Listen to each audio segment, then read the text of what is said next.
warahmatullahi wabarakatuh. Baiklah, saya Windy Sri Octavia, NIM 05 dari MPIA. Di sini saya akan membahas mengenai penyimpanan dan penginventarisasi sarana dan prasarana. Sebelum membahas tentang penginventarisasi sarana prasarana, sebaiknya kita mengenal tentang pengertian dari penyimpanan dan penyimpanan dari sarana dan prasarana tersebut.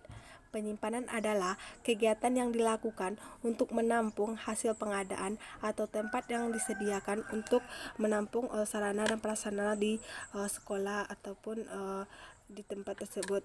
Selanjutnya yaitu penyimpanan sarana dan prasarana.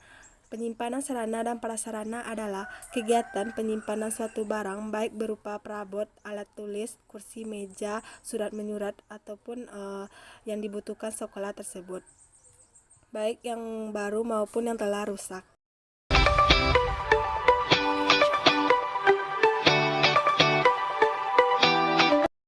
Selanjutnya kita akan membahas tentang aspek fisik. Aspek fisik dalam penyimpanan adalah wadah yang diperlukan untuk menampung barang milik negara yang berasal dari pengadaan. Aspek ini biasa disebut dengan gudang. Gudang digolongkan menjadi 4, yaitu gudang pusat, gudang penyalur, gudang transit, dan gudang pemakai. Yang pertama yaitu gudang pusat. Gudang pusat adalah gudang yang diperlukan untuk menampung barang hasil pengadaan yang terletak pada unit. Biasanya gudang pusat juga digunakan untuk menyimpan barang yang akan dijadikan stok ataupun persediaan. Yang kedua yaitu gudang penyalur. Gudang penyalur yaitu gudang yang digunakan untuk menyimpan barang sementara sebelum disalurkan kepada unit ataupun satuan kerja yang telah membutuhkan. Yang ketiga yaitu gudang transit. Gudang transit yaitu gudang yang digunakan untuk menyimpan barang sementara sebelum disalurkan kepada satuan kerja yang membutuhkan. Dan yang terakhir yaitu gudang pemakai. Gudang pemakai ini digunakan untuk menyimpan barang-barang yang telah digunakan atau selesai digunakan dan ataupun sejenis gudang yang misalkan contohnya seperti barang yang tidak digunakan ataupun yang telah dipakai. Selain aspek dari gudang, ada juga aspek dari administratif. Administratif adalah hal-hal yang diperlukan untuk mendukung pelaksanaan kegiatan dalam penyimpanan, seperti bendaharawan kepala gudang, urusan tata usaha, urusan penerimaan, urusan penyimpanan, urusan pemeliharaan, dan urusan pengeluaran. Contohnya seperti pencatatan penerimaan barang yang telah disalurkan ke satuan unit seperti yang disalurkan kepada sekolah, dan juga seperti pencatatan mana-mana saja barang yang tidak layak dipakai atau telah rusak. Di sini tugas dari kepala gudanglah untuk memeriksa dari sarana dan prasarana tersebut.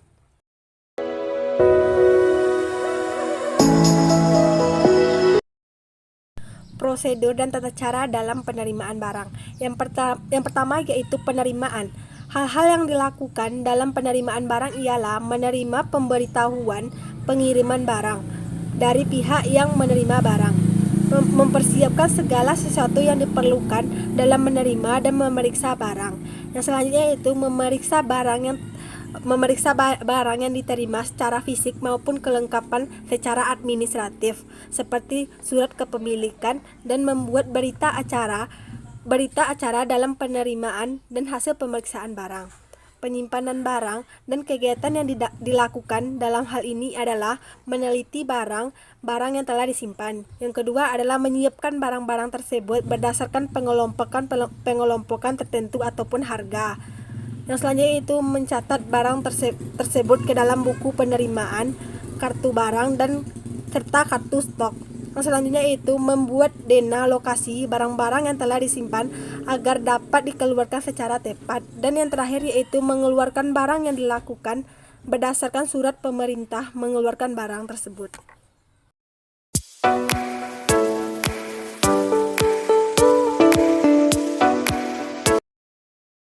Gudang dibedakan menjadi 2, gudang terbuka dan gudang tertutup.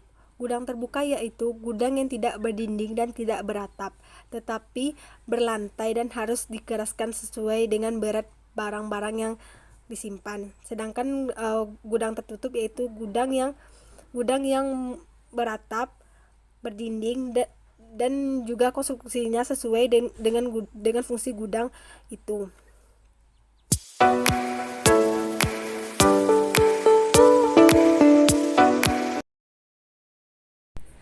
Idealnya suatu sekolah memiliki 3 ruang gudang. Yang pertama yaitu gudang transit. Gudang transit yaitu digunakan untuk menyimpan sementara barang yang baru dibeli atau yang didapatkan sebelum barang-barang tersebut digunakan. Gudang transit digunakan untuk proses pencatatan ataupun penginventarisasi terhadap barang-barang yang baru atau yang didapatkan oleh sekolah. Yang kedua yaitu gudang perawatan. Gudang perawatan adalah gudang yang digunakan untuk memperbaiki barang-barang tertentu yang telah rusak karena pemakaian oleh warga sekolah untuk kegiatan sekolah atau aktivitas sekolah. Selanjutnya yaitu gudang khusus. Gudang khusus yaitu yang digunakan untuk tempat penyimpanan barang yang sudah habis dipakai atau barang usang yang bisa diakibatkan karena memang barang tersebut sudah rusak atau tidak bisa digunakan lagi. Dan juga di gudang khusus ini tempat transit barang-barang yang akan dihapus.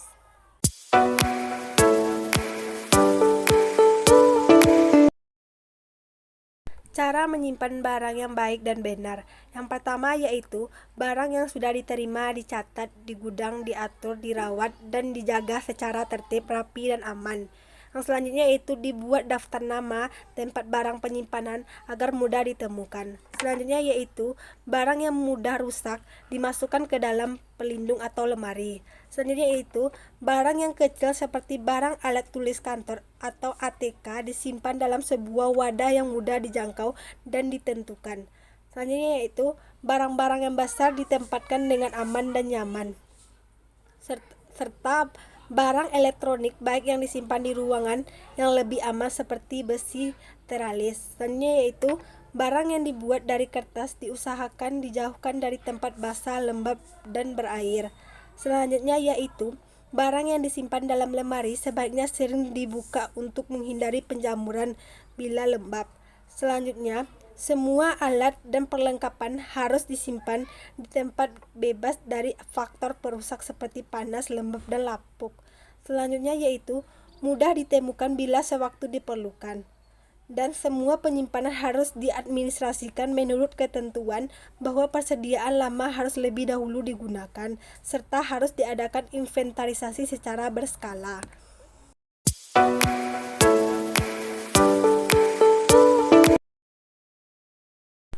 Selanjutnya, kita membahas tentang inventarisasi sarana dan prasarana. Inventarisasi berasal dari kata inventaris, bahasa Latin atau inventarium, yang berarti daftar, barang-barang, bahan, dan sebagainya. Inventarisasi sarana prasarana pendidikan adalah pencatatan ataupun pendaftaran barang-barang milik sekolah ke dalam suatu daftar inventaris barang secara tertib, teratur menurut ketentuan dan tata cara yang berlaku. Barang inventaris sekolah adalah semua barang milik negara atau yang dikuasai oleh sekolah, baik yang diadakan atau dibeli melalui dana dari pemerintah. Abraham Afdal menjelaskan kegiatan inventarisasi meliputi kegiatan yang berhubungan dengan pencatatan dan membuat kode barang perlengkapan serta kegiatan yang berhubungan dengan membuat laporan. Jadi inventarisasi sarana prasarana adalah pencatatan seluruh aset yang dimiliki sekolah agar terkontrol, terawasi secara rinci sehingga memudahkan kebutuhan seperti pelaporan sarana dan prasarana sekolah. Inventarisasi ini agar lebih terkelola dengan baik maka perlu pengadministrasian seperti pembuatan buku inventaris, buku pembelian, buku penghapusan, dan kartu barang. Selain itu, perlunya klasifikasi dalam pengkodean sarana dan prasarana untuk mempermudahkan dalam mencari informasi sarana dan prasarana tersebut.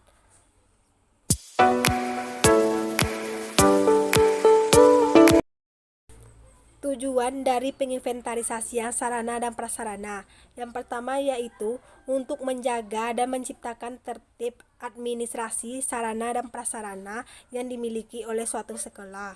Yang kedua yaitu menghemat keuangan sekolah baik dalam pengadaan maupun untuk memelihara dan penghapusan sarana prasarana sekolah.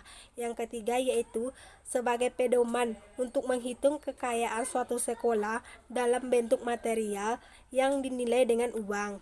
Yang terakhir yaitu untuk memudahkan pengawasan dan pengendalian sarana dan prasarana yang dimiliki oleh suatu sekolah tersebut.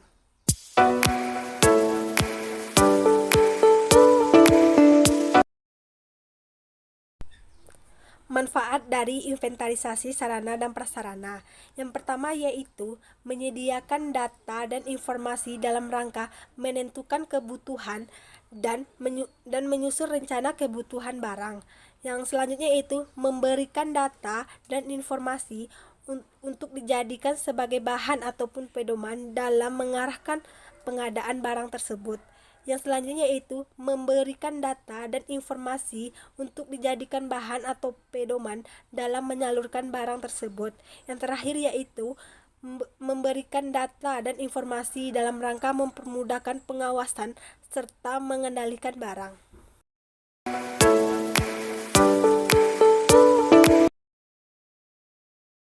Kodifikasi barang inventaris. Kodifikasi barang inventaris yang dimaksud yaitu kegiatan pemberian ataupun pengkodean tanda tertentu pada suatu barang inventaris. Pemberian kode ataupun tanda tersebut dapat berwujud seperti pemberian angka, huruf, gambar maupun simbol. Pada dasarnya secara fleksibel atau cara mudahnya dengan menggunakan angka ataupun numerik sesuai dengan perkembangan ilmu dan teknologi.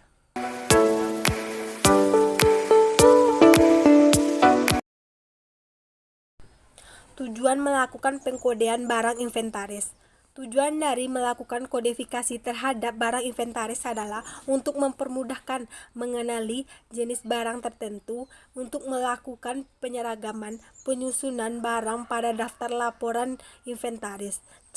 Caranya adalah dengan memberi kode barang inventaris tertentu dalam sebuah bentuk angka yang tersusun menjadi 3 angka, 4 angka yang dipisahkan oleh sebuah titik.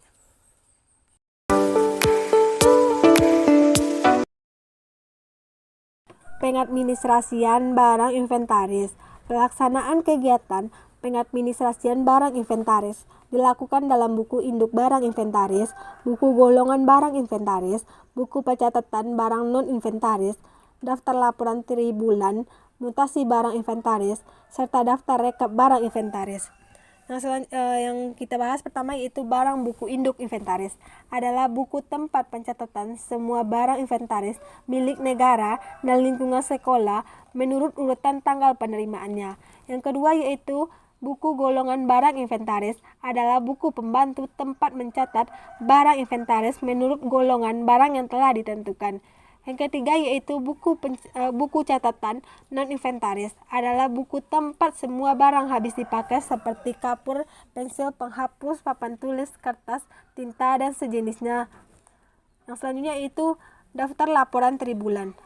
Adalah daftar laporan tribulan mutasi barang inventaris adalah daftar tempat mencatat jumlah bertambah atau berkurangnya barang inventaris tersebut sebagai akibat dari mutasi dalam tribulan yang bersangkutan.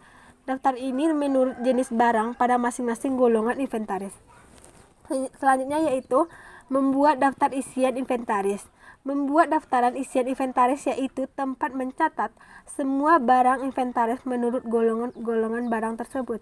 Yang selanjutnya yaitu membuat daftar rekapitulasi barang inventaris, yaitu merupakan daftar yang menunjukkan jumlah barang inventaris menurut keadaan pada tanggal. Misalkan pada tanggal 1 April yang lalu, mutasi barang yang terjadi selama setahun tersebut dan keadaan barang inventaris pada tanggal 1 April tahun anggaran berikutnya.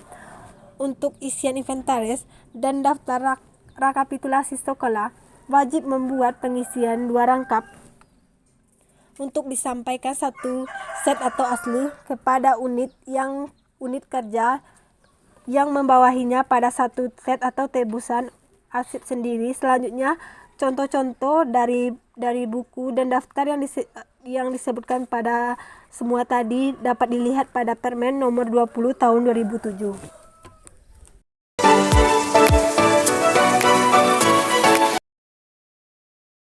Yang terakhir yaitu materinya tentang pelaporan dari inventarisasi.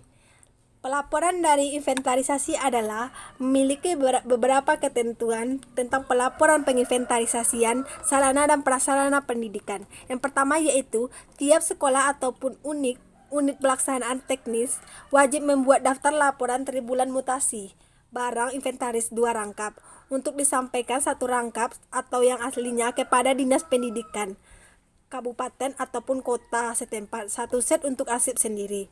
Laporan tersebut harus sesuai disampaikan selambat-lambatnya 7 hari setelah berakhirnya tribulan tahun anggaran berjalan. Yang kedua yaitu kantor Dinas Pendidikan kabupaten maupun kota membuat rekapitulasi laporan tribulan yang berasal dari sekolah atau UPT atau Dinas Pendidikan Kecamatan. Selanjutnya, kantor Dinas Pendidikan kabupaten maupun kota menyampaikan kepada dinas provinsi setempat untuk kepada bagian perlengkapan. Yang selanjutnya yaitu yang ketiga, tiap sekolah wajib mengisi daftar isian inventaris dan rekapitulasi barang inventaris rangkap 2 laporan inventaris yang membuat daftaran isian inventaris rekapitulasi barang inventaris disampaikan 1 set yang asli kepada Dinas Pendidikan kabupaten maupun kota setempat. Yang terakhir yaitu tentang Dinas Pendidikan kabupaten maupun kota wajib mengisi daftar isian inventaris dan rekapitulasi laporan tahunan inventaris yang berasal dari sekolah ataupun UPT yang di lingkungannya. Laporan tahunan inventaris ini tersebut disampaikan kepada Kepala Dinas Pendidikan Provinsi untuk kepada kepala bagian dari perlengkapan itu.